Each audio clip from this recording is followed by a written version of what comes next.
everyone, and welcome to Topic Time with Harrison Young. We are conquering formerly uncharted territories of the United States of America. Today, we're going to the Pac Northwest, to Salem, Oregon, with our guest I have. He looks like a guy that loves the log roll. I don't know much about him, except he's got a vintage car business, and he's had a podcast, and we're going to talk all about that. But before we get to him, got to read these incredible underwriters off, and then we will commence per usual, as he just said. So, we got Rodney's Kitchen in Halifax. We got D&S Auto Works in Abington and Collision Specialists up the road here on Route 58. We got Carver Jewelers, Ronald Iron, Lyle, Delano Goldsmiths from Carver right here in the building. We got La Bamba Tacos and Tequila Mexican Restaurant in Plymouth. They're new. We got the Cornerstone Barbershop in Pembroke. We got Genuine's Inspection in Middleborough. We got Crazy Axes Rec Center in Hanover. We got Pal's Driving School in Middleborough setting up classes for the Speed Week. Check the website for the dates and times. We got Tom Auto in Middleborough also as his Pal's Driving School. We got Salon Giovanni in Marshfield. We got Pro Detailing in Pembroke, Pro Detailing Incorporated. They're a new one. We got New England Floorscapes in Middleborough. We got the Gunrunner LLC in Middleborough, your Second Amendment Freedom Store. We got Ocean Auto Repair and Service in Marshfield, and we got Bryant's Auto and Tire Service in Middleborough. And I want to thank you guys very much. And now, Mr. Brandon Chapman, is that how you say your last name? That's correct, Brandon Chapman. Chapman, got it the first time. Okay, yeah. I thought I saw. I guess two T's means it's a low A at the beginning. It's two T's after the first one, right? CAT. It's however my grandmother it's how she set the rules. I just follow them. I got you. It's just Chapman.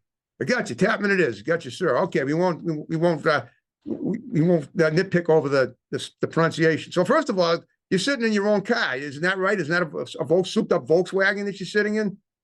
Yes. I'm coming to you from my 1970 Volkswagen bus. It's a microbus, right? Yeah. It's more than that. It's a Westphalia camper. Okay, so that's an antique. Now the funny thing is, it's funny you should say 1970 because the only thing that kept that bus from going to Woodstock was it was built a year too late.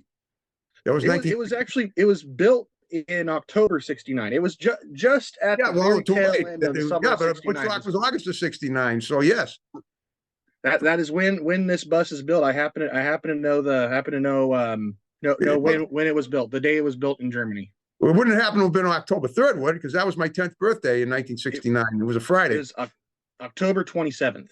Okay, well, in that case, it was a Monday. I have a photographic memory for dates because of my autism. It enables me to do that. So you probably weren't even. Are you autistic, if you don't mind me asking? Yeah, I am autistic. So that's what makes my show pretty special. That's why the fact that I'm able to do it with OCD and being high on that spectrum is something that for years was a detriment to my progress. Now it's an absolute windfall to my progress, as you can see. I mean, look how well I've done with it, and it just keeps getting better and better. But now you probably weren't even. I'm guessing you weren't even around when that bus was built, or were you? If you were, you must have been pretty young. My father and mother were both in elementary school. Oh, were then? Yes. That's what I was in at that time too. I was in 5th grade. Yeah, wow. I think my father would have been 8. Then I'm young. Then I'm older than your father. I was turning 10. That's interesting. Cool. Yeah, I should feel old, but I don't. But like I always say, I look at my life now as sometimes life gets me down, but the show is going great. But I also say, look back on your life when it got you down before and see what you've accomplished since then. So, so I'm just might as well throwing some philosophy around as we round up the beginning of the show. But now what we're going to do is we're going to profile you specifically, like I do with every guest. So tell me about yourself. You look like you're kind of a country bumpkin type. You got the long beard. You look like you're a lumberjack type of dude. And you live in Salem, Oregon, right? Is that it? Salem, Oregon, or however they say it. We pronounce it Oregon. But yeah, no, I grew up here. The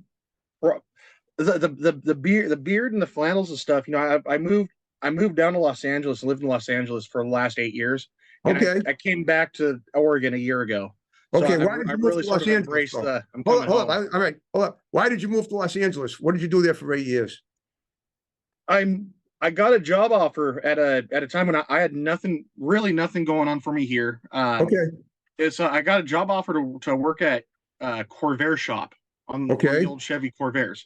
Gotcha. I was into Volkswagens. I had a couple Volkswagens from the time I started driving almost.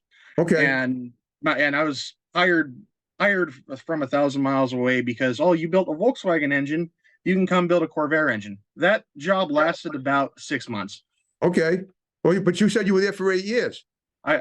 Yes, I got out of that job. That business unfortunately went away soon after, and started selling on eBay for a movie prop business. Okay. And I spent the next 7 years out of my 8 years renting movie props down in Glendale. Okay. Glendale, So Burbank. renting them for for films. Like were you creating Yes. films as well? Okay. I wasn't in the production. It like I said, it started with actually selling surplus, but the company I work for, LCW Props, we buy like from government contracts, government auctions, I should say. We buy from government auctions, Okay. and I started selling that stuff on the internet, Okay. and then got into we were renting. I mean, parts from like a jet engine from it's not Northrop Grumman. I'm blanking on the Lockheed Martin. Okay. Is one of the contracts. So we'd get like these engine parts from Lockheed Martin on scrap, and then Yeah. turn around and rent them to Disney or rent them to Fox as background props for like a laboratory. Wow. So that's basically And okay. Now this was this your own business that you created, or were you doing this with someone? no. This was what kept me in LA for 7 years.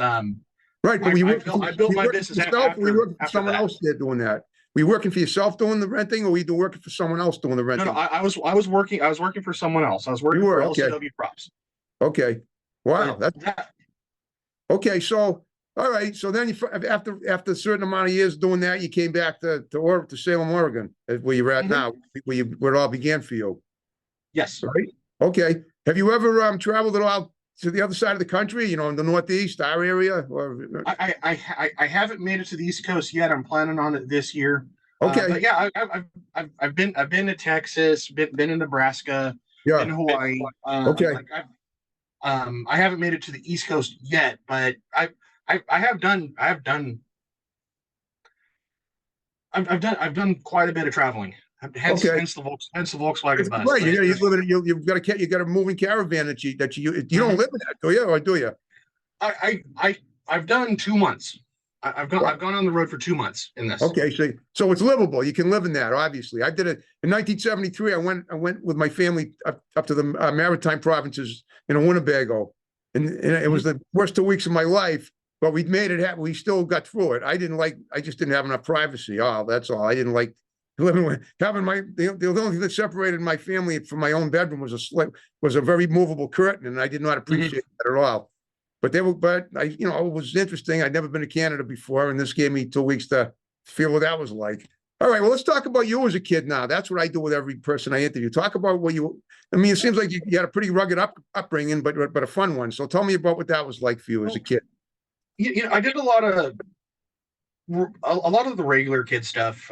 So, like I did a lot of skateboarding. Okay. Up until my early 20s.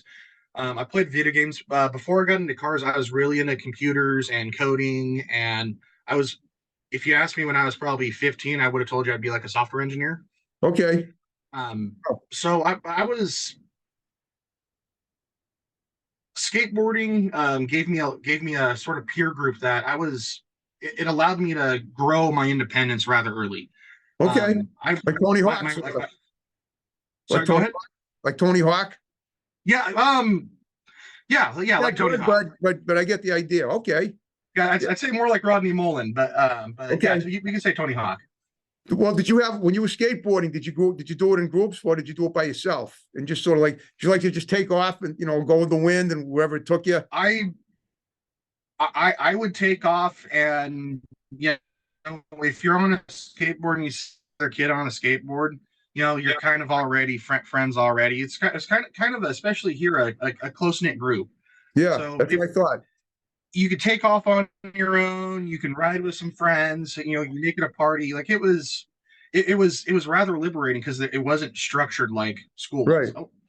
Okay. Well, how did you learn to do work? How did you learn to work on computers? Did you go to school for that somewhere at some point along the line? You said you did.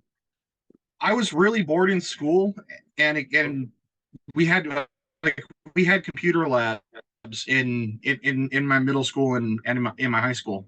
Okay. So they were accessible, and it was that or athletics or drama, and I wasn't doing athletics or drama or music. Okay. So you did computer stuff. So okay. Mhm. So you were part of the computer club, I guess, right? Yeah, we didn't have a club. We had a robotics club. I was part of the robotics club. We even had a competitive team Okay. for robotics. The robotics, does that have something to do with the creation of robots and the servicing of them?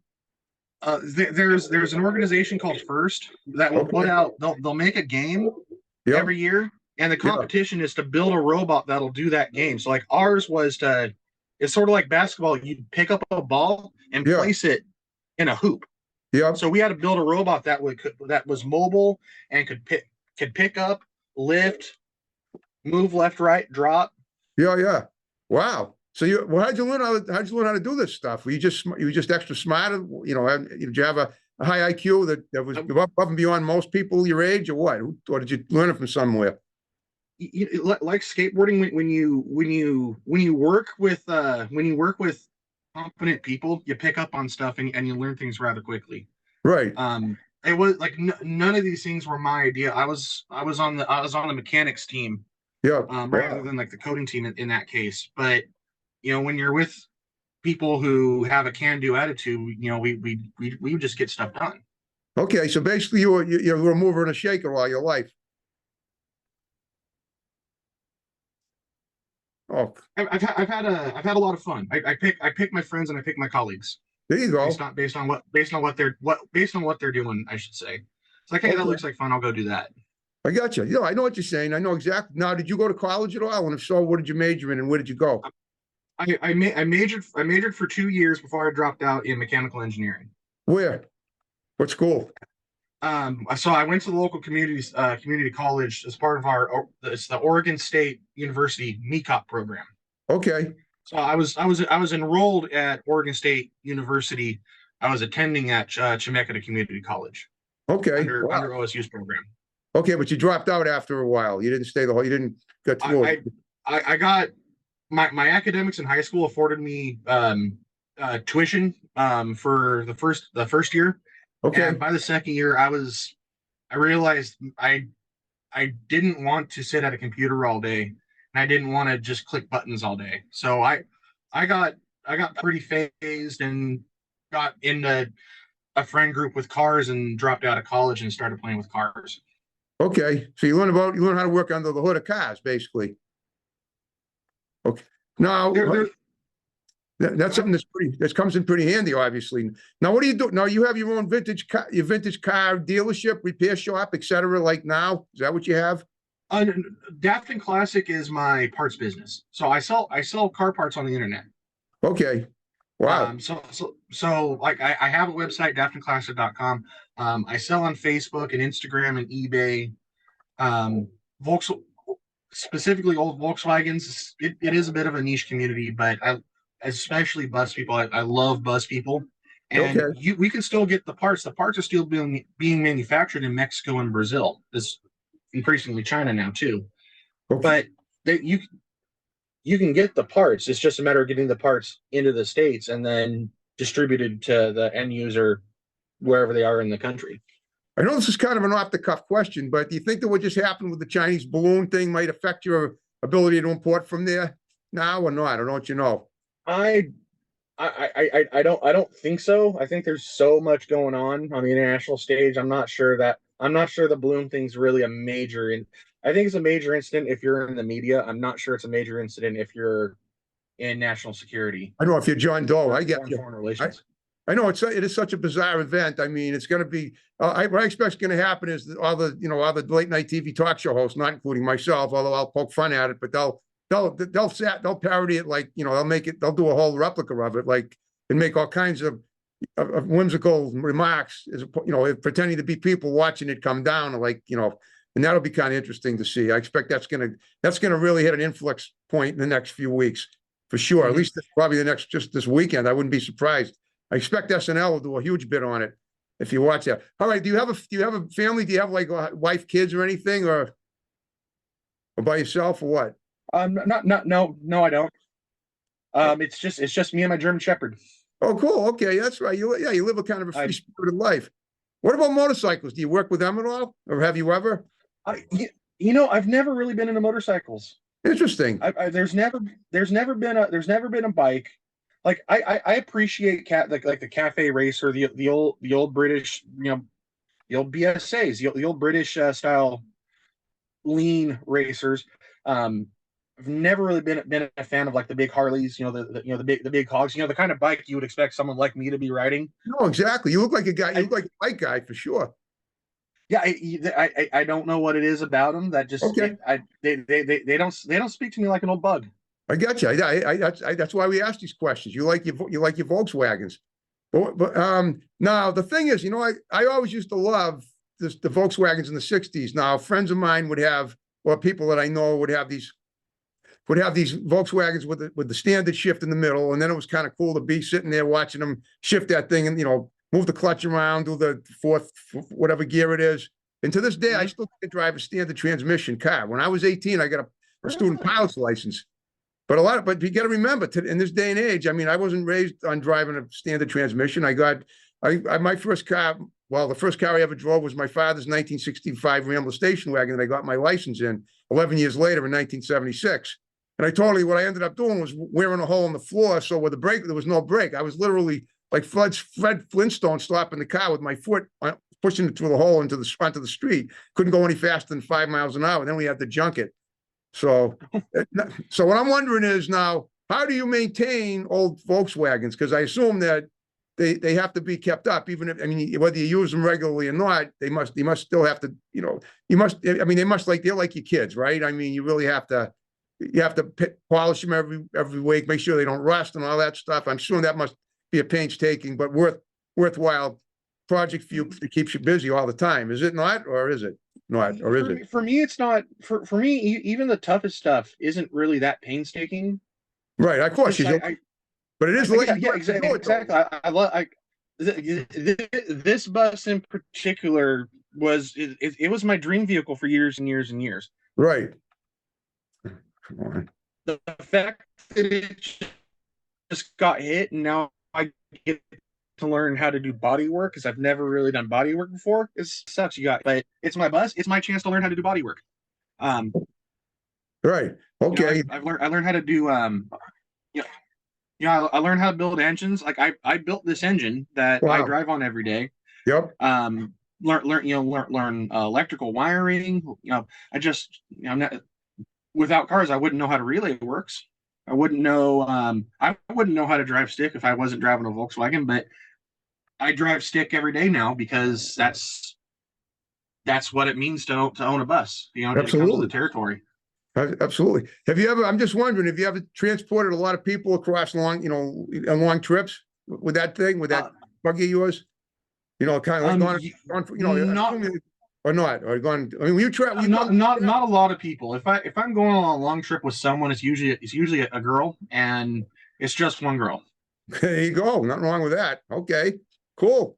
All right. So tell me something else. You told me you had a podcast too. Talk about that, or do you still have it or not? Yeah, Last of a Driving Breed. I haven't done an episode in over a year now, but yeah, I started a podcast specifically for this is my daily driver. This isn't sit in the garage car. This goes out and gets driven. And so many of my friends are in this sort of same situation where we'd rather have a classic car as our daily than not at all. I want to understand what makes those people tick. So I have done 15 episodes, sit down interviews face to face. Starts out just swapping stories, and then it gets into what drives you to do this thing that makes other people look at us like we're crazy? Because, why would you want to daily drive something noisy and slow? I don't know. Maybe this other person does, and that's my podcast, is trying to answer that question. Okay, and I there's nothing. I mean, it's good crazy though. You like to stand out. You like people like the it's the same. It's the same idea of just being a free spirit, and that's basically the people you talk to. Right. Yeah, Now yeah, I think so. they get you and you get them. That's basically what it is. It's that in a nutshell. So why did you stop doing it? You said you haven't done it in over a year. Well, I moved back here, and the business has taken a lot of my time and a lot of my effort since I moved back to Oregon. Right.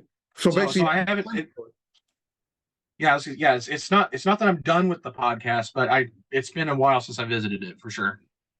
and when you did it, did you just basically have people come right to it? Did you do it on Zoom too, or did you do it in person, or did you do both? Like I do. No. I've only done Last of a Driving Breed in person. It's always been sit downs. I've actually done sit downs in this bus. Yeah, I'm sure you do it now. Just sit someone right here, and just talking to microphones. Right. Have you ever done one while it was rolling? With someone else driving? I have not. No. That'd be kind of cool. I mean, think about it. You're driving along I-90 or whatever, and heading, and seeing how far you can go. Do it like, or I have a girl with you, but talk to her. Or maybe just say, have people like look out the window and say, and do kind of like maybe a parody, kind of a spoof of a long trip, and say, and then have these goofy conversations. I bet it would be great. I bet you'd probably get a lot of views for that on YouTube. Kind of like the way Seinfeld with his, Seinfeld, Jerry Seinfeld does his little his comedy drive with his friends or whatever.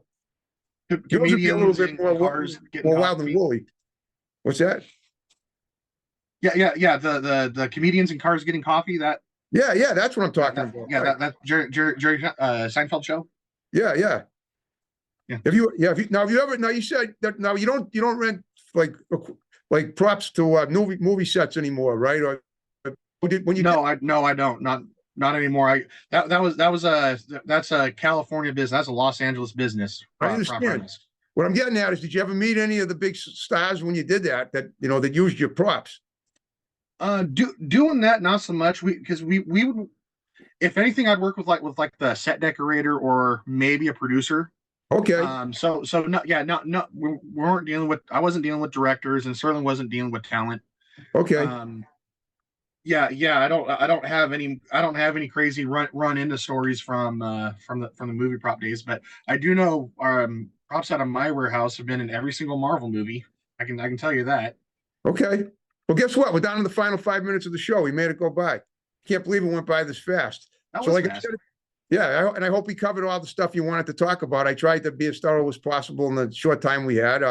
You're definitely a very fun person to interview. You're unique. You emit a spirit from the part of the country that you're in that I have not seen anywhere else. I have to say right now, just seeing that situation that you're in, right, with that bus of yours, and obviously you like the woods. I assume that's basically what Salem looks like. I've never been there to Salem, Oregon, but I assume where you live, it's kind of in the sticks. Am I right? Salem's actually a pretty decent sized little city now. We got it is. I think 200,000 people. Well, that's pretty decent. Yeah, from what I know of the East Coast, it's like going to Pennsylvania, even right down to, we don't have Amish, but we have Mennonites. Oh, okay, that's cool. I didn't even feel like that. But like visiting Oregon's a lot like visiting Pennsylvania, from what I've heard. I've been to Pennsylvania. It's pretty. I didn't see any Amish there, but I did see some of the rural countryside, and it's pretty sweet. All right. Well, here's what I want you to do. Like I said, give shouts out to a few people that are going to see the show. It won't take you, even your pup if you want, and then we'll wrap it up with my music the way we began it, with my snapping. So go ahead. Mm-hmm. Yeah. Well, the first shout out would actually be my guy Elijah Polly, Groovy Uncle Funk. If you want an interesting guest, I'm going to try. That's what I was going to tell you. The next thing I was going to say to you was that if you have anybody interesting that you think that you'd like me to interview, give them my digits, and we'll get them on either by Zoom or in person, whatever you want. I'll be happy. I'm gonna talk to him because he's also he's a Volkswagen van person. Okay, but he's a traveling magician. Sweet. You could probably do magic. Based out of Arkansas, of all places. So wow. I was in Arkansas. Beautiful. I've done some shows to Arkansas. I did one here, did one from my other location, one of my other locations. Also, I was going to say, I mean, maybe he could do it. Maybe, I've had magicians on my show, and they've done some pretty wild stuff. They're definitely talented people. To see something like that on Zoom was pretty sweet as well. Well, you did a great job with me. Do you have anything coming up that you might want to make reference to before we wrap it up? Just let me know. There might be something that you forgot about that you might just thought would be interesting to mention. If not, that's fine. No, I think I'm all good. Just for your air-cooled Volkswagen parts, daftonclassic.com. Okay, got it. All right. One last favor I'm going to ask is that once we wrap the show up, would you mind sticking around and doing a couple of pics for Facebook? Sure. Say like Kilroy was here, you were here, and I was here. Mm-hmm. All right. Sure. All right. Well, Brandon, Chapman, you did a great job with me, and we're going to wrap the show up. You ready to be, doing in your bug there the way we began it, or your microbus as they call it? I'm sure that you're making history in there today. No one's ever done this to a podcast song before in your vehicle until today. You didn't have your own song, did you, when you had your podcast, or did you?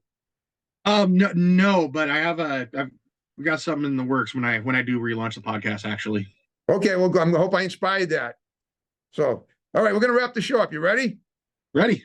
Okay, folks, thanks for watching Topic Time. See you next time. Have a good one. Bye-bye. Signing off.